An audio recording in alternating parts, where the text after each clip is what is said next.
ಎಲ್ಲರಿಗೂ ಯೂಟ್ಯೂಬ್ ಚಾನಲ್ಗೆ ಸ್ವಾಗತ. ಈ ಒಂದು ವಿಡಿಯೋದಲ್ಲಿ ನಾವು 8ನೇ ತರಗತಿ ದ್ವಿತೀಯ ಭಾಷೆ ಕನ್ನಡ ಪದ್ಯ 4 ನನ್ನ ಹಾಗೆಯೇ ಇದರ ಪ್ರಶ್ನೋತ್ತರಗಳನ್ನು ನೋಡೋಣ.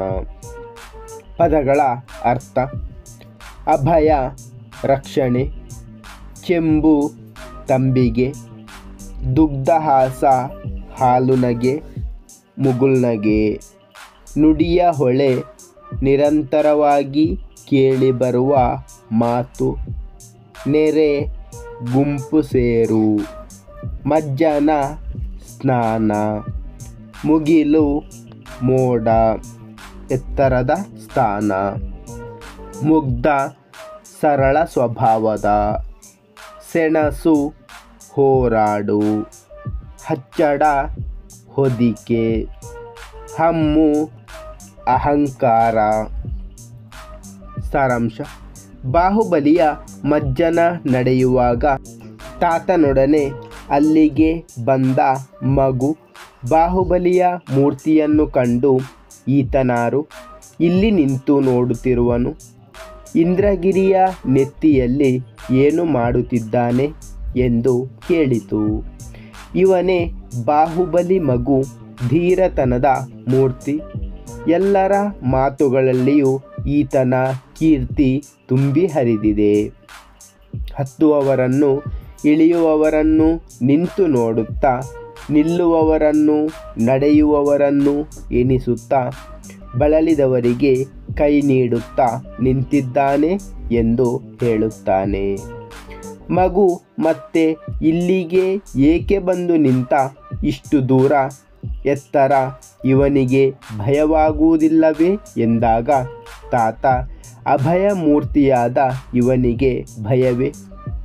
ಅಣ್ಣ ಭರತ ಚಕ್ರವರ್ತಿಯೊಡನೆ ಸೆಣಸಾಡಿ ಗೆದ್ದು ಪಶ್ಚಾತ್ತಾಪ ಪಟ್ಟು, ಅಣ್ಣ ನೀನು ಸೋತು ಗೆದ್ದೆ, ನಾನು ಗೆದ್ದು ಸೋತೆ, ನಾನು ತಪಸ್ಸಿನಲ್ಲಿ ಹುಟ್ಟು ಸಾವಿನುತ್ತರವನ್ನು ಕಂಡುಕೊಳ್ಳುತ್ತೇನೆ ಎಂದು ತಪಸ್ಸಿಗೆ ತೆರಳುತ್ತಾನೆ.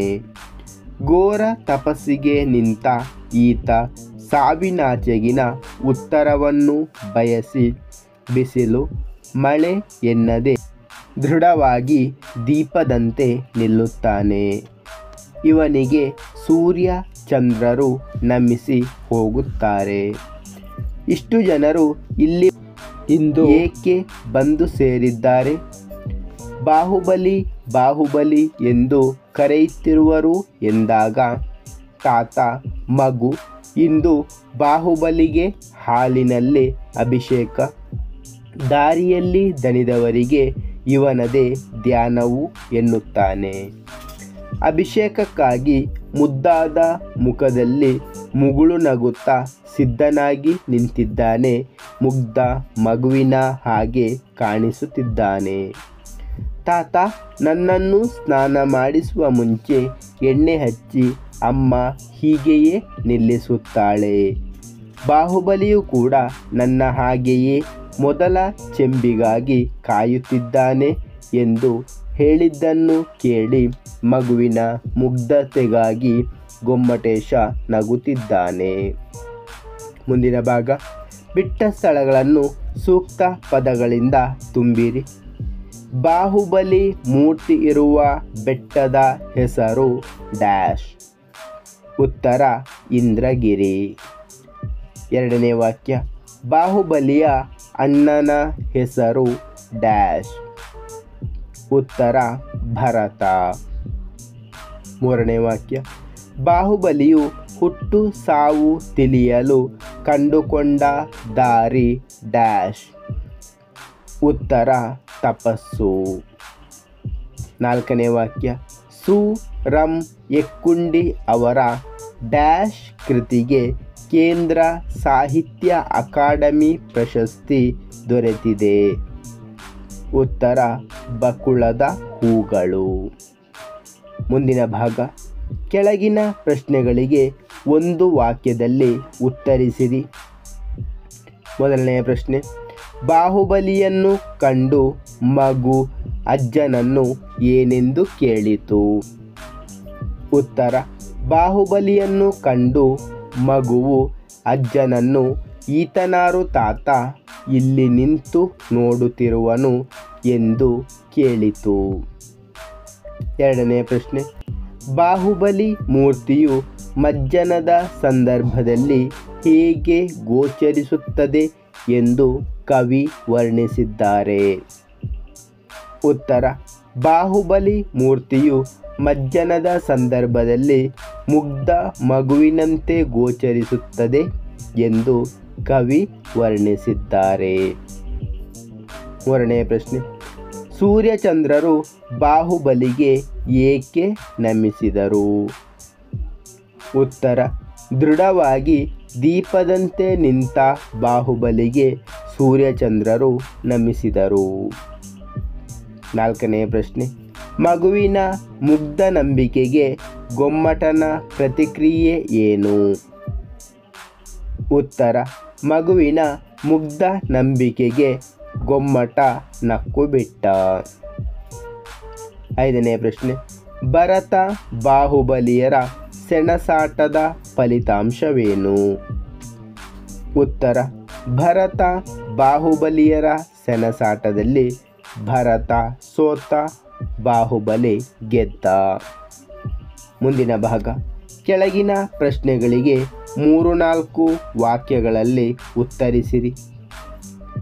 ಮೊದಲನೇ ಪ್ರಶ್ನೆ, ಅಜ್ಜನು ಬಾಹುಬಲಿಯ ಮೂರ್ತಿ ಮತ್ತು ಕೀರ್ತಿಯ ಬಗ್ಗೆ ಮಗುವಿಗೆ ಏನು ಹೇಳಿದನು? ಉತ್ತರ, ತಾತನು ಮಗುವಿಗೆ ಇವನೇ ಬಾಹುಬಲಿಯು, ಧೀರತನದ ಮೂರ್ತಿಯು, ಎಲ್ಲರ ಮಾತುಗಳಲ್ಲಿಯೂ ಇವರ ಕೀರ್ತಿ ತುಂಬಿ ಹರಿಯುತ್ತಿದೆ, ಹತ್ತುವವರನ್ನು ಇಳಿಯುವವರನ್ನು ನೋಡುತ್ತಿರುವನು, ನಿಲ್ಲುವವರನ್ನು ಲೆಕ್ಕ ಮಾಡುತ್ತಿರುವನು, ಬಳಲಿದವರಿಗೆ ಕೈಯ ನೀಡುವನು ಎಂದು ಬಾಹುಬಲಿ ಮೂರ್ತಿಯ ಬಗ್ಗೆ ಹೇಳಿದನು. ಎರಡನೇ ಪ್ರಶ್ನೆ, ಬಾಹುಬಲಿ ತಪಸ್ಸಿಗೆ ಹೋಗಲು ಕಾರಣವೇನು? ಉತ್ತರ, ಅಣ್ಣ ಭರತ ಮತ್ತು ಬಾಹುಬಲಿಯರ ಸೆಣಸಾಟದಲ್ಲಿ ಭರತ ಸೋತ, ಬಾಹುಬಲಿ ಗೆದ್ದ. ಆದರೆ ಅಣ್ಣನನ್ನು ಸೋಲಿಸಿದ ಪಶ್ಚಾತ್ತಾಪದಿಂದ ಅಣ್ಣ, ನೀನು ಸೋತು ಗೆದ್ದೆ, ನಾನು ಗೆದ್ದು ಸೋತೆ ಎಂದು ತಪಸ್ಸಿಗೆ ಹೋದ. ಮುಂದಿನ ಪ್ರಶ್ನೆ, ಬಾಹುಬಲಿಯು ತನ್ನ ಹಾಗೆಯೇ ಎಂದು ಮಗು ಭಾವಿಸಿದುದು ಏಕೆ?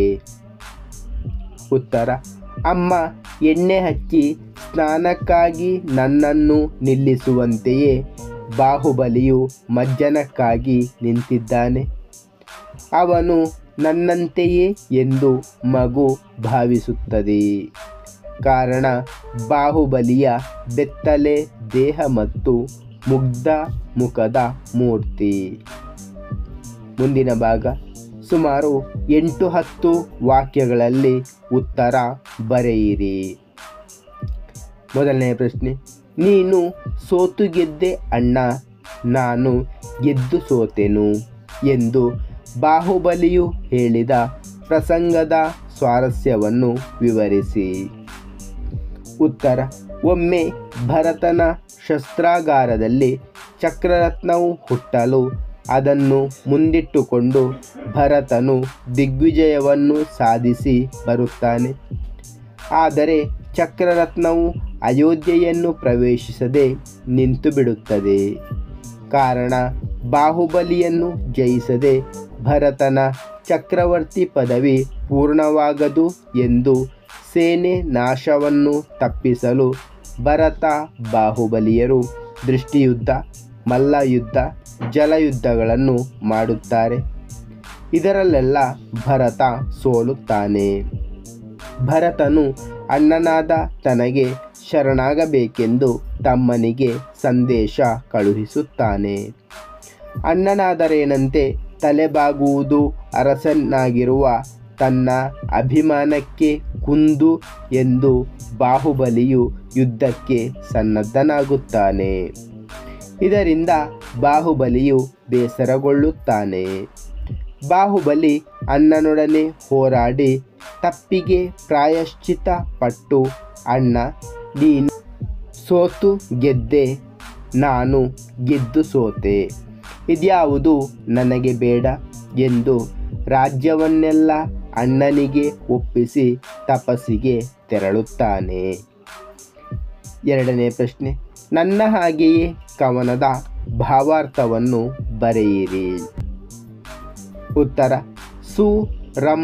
ಎಕ್ಕುಂಡಿ ಅವರು ತಮ್ಮ ನನ್ನ ಹಾಗೆಯೇ ಎಂಬ ಪದ್ಯದಲ್ಲಿ ಸ್ವಾಭಿಮಾನ, ಅಹಿಂಸೆ, ತ್ಯಾಗದ ಪ್ರತೀಕವಾದ ಬಾಹುಬಲಿ ಮೂರ್ತಿಯ ಮುಗ್ಧತೆಯನ್ನು ಮಗುವಿನ ಮುಗ್ಧತೆಯೊಂದಿಗೆ ಹೋಲಿಸಿದ್ದಾರೆ.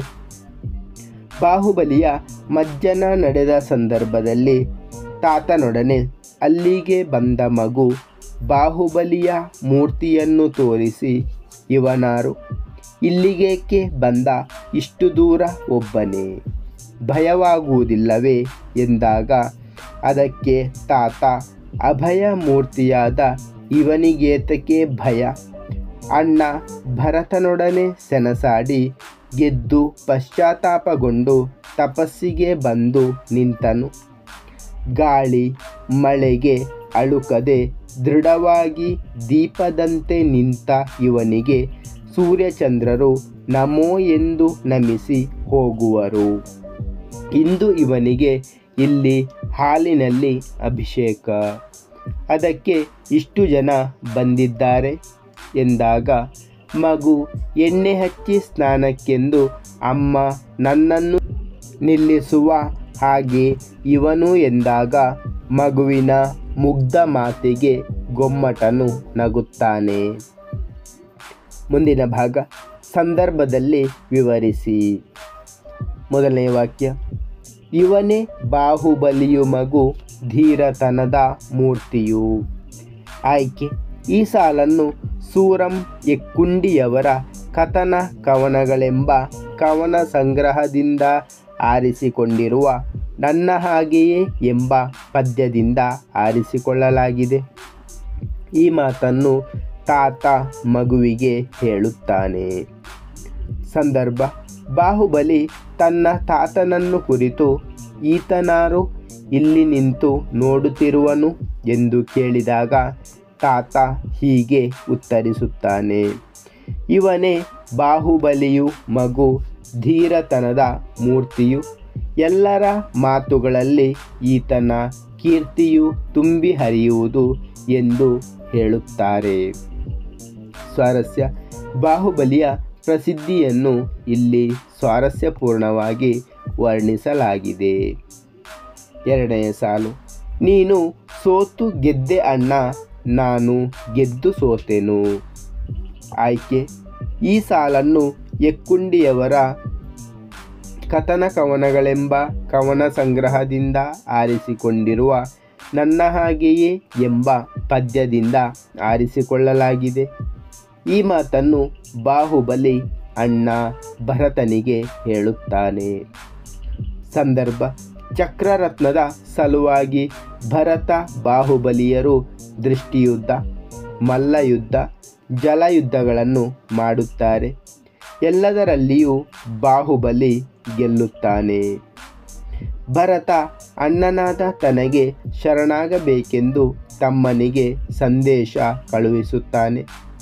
ಅಣ್ಣನಾದರೇನಂತೆ ತಲೆಬಾಗುವುದು ಅರಸನಾಗಿರುವ ತನ್ನ ಅಭಿಮಾನಕ್ಕೆ ಕುಂದು ಎಂದು ಬಾಹುಬಲಿಯು ಯುದ್ಧಕ್ಕೆ ಸನ್ನದ್ಧನಾಗುತ್ತಾನೆ. ಬೇಸರಗೊಂಡ ಬಾಹುಬಲಿ ಪಶ್ಚಾತ್ತಾಪದಿಂದ ನೀನು ಸೋತು ಗೆದ್ದೆ ಅಣ್ಣ, ನಾನು ಗೆದ್ದು ಸೋತೆ ಎಂದು ಹೇಳಿ ತನ್ನ ರಾಜ್ಯವನ್ನು ಅವನಿಗೆ ಒಪ್ಪಿಸಿ ತಪಸ್ಸಿಗೆ ತೆರಳುತ್ತಾನೆ. ಸ್ವಾರಸ್ಯ: ಬಾಹುಬಲಿ ವ್ಯಕ್ತಿತ್ವವನ್ನು ಇಲ್ಲಿ ಸ್ವಾರಸ್ಯಪೂರ್ಣವಾಗಿ ವರ್ಣಿಸಲಾಗಿದೆ. ಮೂರನೇ ಸಾಲು, ಗೊಮ್ಮಟೇಶ ನಕ್ಕು ಬಿಟ್ಟ ಕಂಡು ಮುಗ್ಧ ನಂಬಿಕೆ. ಆಯ್ಕೆ: ಈ ಸಾಲನ್ನು ಸು. ರಂ. ಎಕ್ಕುಂಡಿಯವರ ಕಥನ ಕವನಗಳೆಂಬ ಕವನ ಸಂಗ್ರಹದಿಂದ ಆರಿಸಿಕೊಂಡಿರುವ ನನ್ನ ಹಾಗೆಯೇ ಎಂಬ ಪದ್ಯದಿಂದ ಆರಿಸಿಕೊಳ್ಳಲಾಗಿದೆ. ಸಂದರ್ಭ: ಬಾಹುಬಲಿಯ ಮೂರ್ತಿಯನ್ನು ನೋಡಿದ ಬಗ್ಗೆ. ಆತನ ಬಗ್ಗೆ ತಾತನಿಂದ ತಿಳಿಯುತ್ತದೆ. ಕೊನೆಗೆ ತಾತ ಇಂದು ಇವನಿಗೆ ಹಾಲಿನಿಂದ ಸ್ನಾನ ಎನ್ನುತ್ತಾನೆ. ಆಗ ಮಗು ಇವನನ್ನು ನನ್ನ ಹಾಗೆಯೇ ಎಣ್ಣೆ ಹಚ್ಚಿ ಸ್ನಾನಕ್ಕೆಂದು ಅಮ್ಮ ನಿಲ್ಲಿಸಿದ್ದಾಳೆ ಎಂದು ಹೇಳಿತು. ಮಗುವಿನ ಈ ಮುಗ್ಧ ಮಾತನ್ನು ಕೇಳಿ ಗೊಮ್ಮಟೇಶ ನಕ್ಕುಬಿಟ್ಟ. ಸ್ವಾರಸ್ಯ: ಮಗುವಿನ ಮುಗ್ಧತೆಯನ್ನು ವರ್ಣಿಸಿರುವುದು ಇಲ್ಲಿ ಸ್ವಾರಸ್ಯಪೂರ್ಣವಾಗಿದೆ. ಮುಂದಿನ ಭಾಗ: ಕೆಳಗಿನ ಪದಗಳಿಗೆ ವಿರುದ್ಧಾರ್ಥಗಳನ್ನು ಬರೆಯಿರಿ. ಭಯ ನಿರ್ಭಯ, ಕೀರ್ತಿ ಅಪಕೀರ್ತಿ, ಹತ್ತು ಇಳಿ, ದೂರ ಹತ್ತಿರ, ಸೋಲು ಗೆಲುವು, ಹುಟ್ಟು ಸಾವು. ಮುಂದಿನ ಭಾಗ: ಕೆಳಗಿನ ಪದಗಳಿಗೆ ತತ್ಸಮ ತದ್ಭವಗಳನ್ನು ಬರೆಯಿರಿ. ಮುಖ ಮೊಗ, ಮಜ್ಜನ ಮೀಹ, ಮೂರ್ತಿ ಮೂರುತಿ, ಮುಗುದ ಮುಗ್ಧ. ಮುಂದಿನ ಭಾಗ: ಕೆಳಗಿನ ಪದಗಳನ್ನು ಸ್ವಂತ ವಾಕ್ಯಗಳಲ್ಲಿ ಬಳಸಿರಿ. ಧೀರತನ: ಜೀವನದಲ್ಲಿ ಕಷ್ಟಗಳು ಬಂದಾಗ ಧೀರತನದಿಂದ ಎದುರಿಸಬೇಕು. ಹೊಳೆವ ಹಾದಿ: ನಮ್ಮ ಭವಿಷ್ಯ ಹೊಳೆವ ಹಾದಿ ಆಗಬೇಕಾದರೆ ಚೆನ್ನಾಗಿ ಓದಬೇಕು. ಹಚ್ಚಡ: ನಾವು ಧರಿಸುವ ಹಚ್ಚಡವು ನಮ್ಮ ವ್ಯಕ್ತಿತ್ವವನ್ನು ಹೆಚ್ಚಿಸುತ್ತದೆ. ಮುಗುಳ್ನಗು: ನಾವು ಪರಿಚಿತರನ್ನು ಕಂಡಾಗ ಮುಗುಳ್ನಗುತ್ತೇವೆ. ಮುದ್ದು ಮುಖ: ಮಗುವಿನ ಮುದ್ದು ಮುಖ ಎಲ್ಲರನ್ನೂ ಆಕರ್ಷಿಸುತ್ತದೆ. ಮುಗ್ಧ ಮಗುವಿನಂತೆ: ನಮ್ಮ ಮನಸ್ಸು ಮುಗ್ಧ ಮಗುವಿನಂತೆ ಹಗುರವಾಗಿರಬೇಕು. ಮುಂದಿನ ಭಾಗ: ಕೆಳಗಿನ ಪದಗಳನ್ನು ಬಿಡಿಸಿ ಬರೆದು ಸಂಧಿಯ ಹೆಸರು ತಿಳಿಸಿರಿ. ಕೇಳಿತೊಂದು: ಕೇಳಿತು ಪ್ಲಸ್ ಒಂದು ಲೋಪಸಂಧಿ. ಸೂರ್ಯನೊಮ್ಮೆ: ಸೂರ್ಯನು ಪ್ಲಸ್ ಒಮ್ಮೆ ಲೋಪಸಂಧಿ. ಸಾವಿನಾಚೆ: ಸಾವಿನ ಪ್ಲಸ್ ಆಚೆ ಲೋಪಸಂಧಿ. ಯಾವುದುಂಟು: ಯಾವುದು ಪ್ಲಸ್ ಉಂಟು ಲೋಪಸಂಧಿ. ಭಯವಾಗದೆ: ಭಯ ಪ್ಲಸ್ ಆಗದೆ ಆಗಮ ಸಂಧಿ. ಗೊಮ್ಮಟೇಶ: ಗೊಮ್ಮಟ ಪ್ಲಸ್ ಈಶ ಗುಣಸಂಧಿ. ಮುಂದಿನ ಭಾಗ: ಈ ಪದ್ಯದಲ್ಲಿ ಬಳಕೆ ಆಗಿರುವ ಅಂತ್ಯಪ್ರಾಸ ಪದಗಳನ್ನು ಆರಿಸಿ ಬರೆಯಿರಿ. ಮಾದರಿ: ಮಜ್ಜನ ಅಜ್ಜನ. ನೋಡುತ್ತಿರುವನು ಮಾಡುತ್ತಿರುವನು. ಮೂರ್ತಿಯು ಕೀರ್ತಿಯು. ಎತ್ತರ ಹತ್ತಿರ. ಈತನು ಆತನು. ನಿಂತಿಹ ಮಗುವಿನಂತಿಹ. ಹೀಗೆಯೇ ಹಾಗೆಯೇ. ಚೆಂಬಿಗೆ ನಂಬಿಗೆ. ಮಾತನು ಸೋತೆನು. ಮಾಡಲು ನೋಡಲು. ಬೀಸಿತು ಹಾಸಿತು. ನಡೆದರು ನುಡಿದರು. ಸ್ನಾನವು ಧ್ಯಾನವು. ಧನ್ಯವಾದಗಳು. ಇಷ್ಟವಾದರೆ ಲೈಕ್ ಮಾಡಿ, ಶೇರ್ ಮಾಡಿ. ಹೆಚ್ಚಿನ ವಿಡಿಯೋಗಳಿಗಾಗಿ ಚಾನಲನ್ನು ಉಚಿತವಾಗಿ ಸಬ್ಸ್ಕ್ರೈಬ್